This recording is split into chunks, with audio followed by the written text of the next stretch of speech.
Hello, everyone. I'm Hannah Silverman. Welcome to another sneak peek of the Bull City International Film Festival. Today, I'm joined with director of The Killer on Grassy Ridge, Johnny K. Introduce yourself. Hey, how you doing? Thanks for having me. Yeah, my name is Johnny K, writer, director, editor, commander in chief, everything else of The Killer of Grassy Ridge. It's my first short film, so I jumped right in, and here we are. All right. So I always ask like the first simple question: what got you into filmmaking?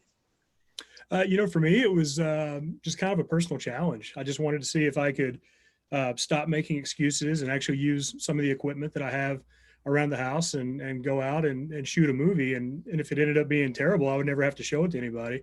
And so for me, it was just kind of a personal challenge. Like I said, it was my very first film. So it was just kind of a personal challenge for me to get out and see if I can do it. And a year later, here we are. And we've got a lot of reception around the world, which has been unbelievable. Never expected that with my first film. But for me, it just started with a personal challenge just to see if I could do it. So this was a really particularly new interest. Like were you into filmmaking when you were younger?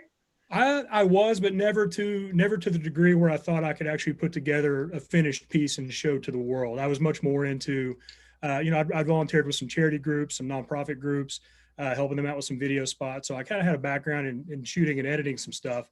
But in terms of actually writing a story and taking it all the way from, the story out and roll cameras on it and edit it myself and actually have a finished product, it's the first time I'd ever done that. Wow. So what inspired you to tell this in this particular story? This one, if you've seen the film or if you've seen the promos, you'll see the angry, beardy, scary guy behind me. That's my buddy Mike Stumbo.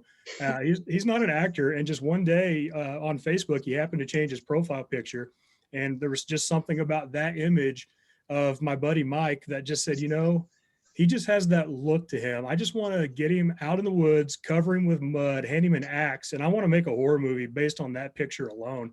And I called him up. I said, would you be up for, following me into this crazy project? And of course he said, sure.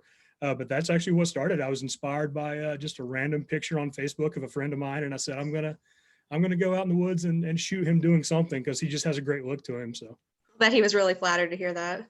he was. I think he gets flattered every time we get into a new festival. He's always blasting it on Facebook, and he gets excited about it. So yeah, it's good all the way around.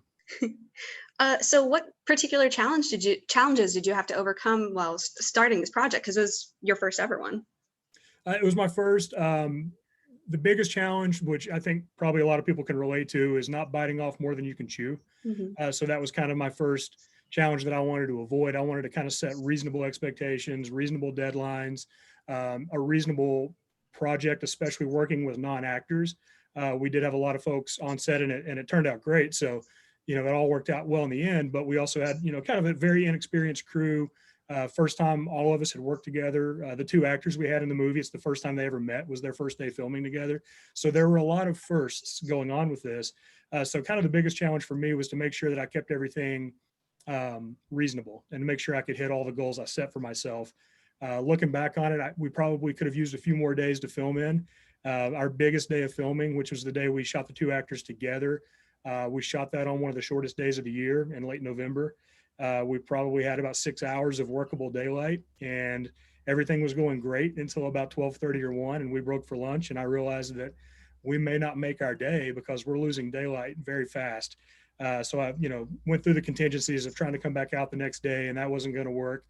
So we just kind of, put the pedal to the metal, and we got our day in. But the very end of the film, you can see it's getting dark on us pretty fast. And I was pretty adamant about not bringing lights out into the woods. I just wanted to use natural light in this movie. So that's what we did. Yeah. How did you find everybody to work on this besides, just reaching out to your buddy? They were actually all friends. Yeah, everybody who worked on the film, was a friend of mine. Full disclosure, actually, Heather, who stars in the movie, she's my girlfriend. Full disclosure. So that worked out. It did work out. And, funny story about her, I had her in mind. She's not an actress either. And she doesn't even like having her picture taken, much less, the star of a short film. But, when I pitched her with the idea, I said, hey, I would really like you, to be involved in this. And this is what I would like you to do. And she spun me around so fast. She said, no way, no chance, absolutely not. And so it took a little more a little more me cooking dinner and some bottles of wine, I think. And she finally came around to it. But yeah, we actually just ended up being personal friends with everybody who worked on the project. Wow. And do you think that really kind of translated well into your, film? I think so, just because we could, although everyone was pretty new to their roles, a lot of folks were kind of learning, as we go, the best way to record audio and the best way to hold, reflectors to get the light the way that, I was kind of barking at people to do. It was our first time working together that way, but the fact that we all knew each other, that removed with the exception of Mike and Heather, who had never met, as I mentioned, I think it kind of, made everybody a little more comfortable working with each other, that we already knew each other. Wow. So as a young filmmaker yourself, do you have any advice to anybody who wants to kind of break into the industry, sort of like how you did? Thanks for calling me a young filmmaker. I'm going to remember that for the rest of my life. My pleasure. Yeah, I think my biggest piece of advice is to be aware of how many excuses that you're making to yourself. Okay. And what I mean by that is you don't need a $25,000 camera to go make a movie. You don't need a crew of 25 people and 400 extras. Stop looking at what you don't have and start looking at what you do have. And I think then you're going to be in a much better place to, go out and shoot it on your phone. We have better cameras in our pockets right now than they had 20 years ago, in Hollywood, basically. But stop making excuses. Be aware of how many excuses you're making. And one day just wake up and decide you don't want to make excuses anymore. You're going to go make a movie no matter what. And if it's terrible, you don't have to show it to anyone. Well, I think I can finish off with my personal favorite question, which is the scary question. What do you plan to do next? We are actually, thanks for asking that. We just wrapped back in October on my second short film. It's a short called Red Eagle 1. Mm-hmm. It's not a horror movie, so that's the first thing I have to tell all my friends. They're all expecting horror films from me now. But it basically takes a look at the first human beings who will one day step foot on Mars, which is a big passion of mine. And probably the people who will end up being the first humans on Mars are probably just kids right now. They're probably 10 or 12 years old.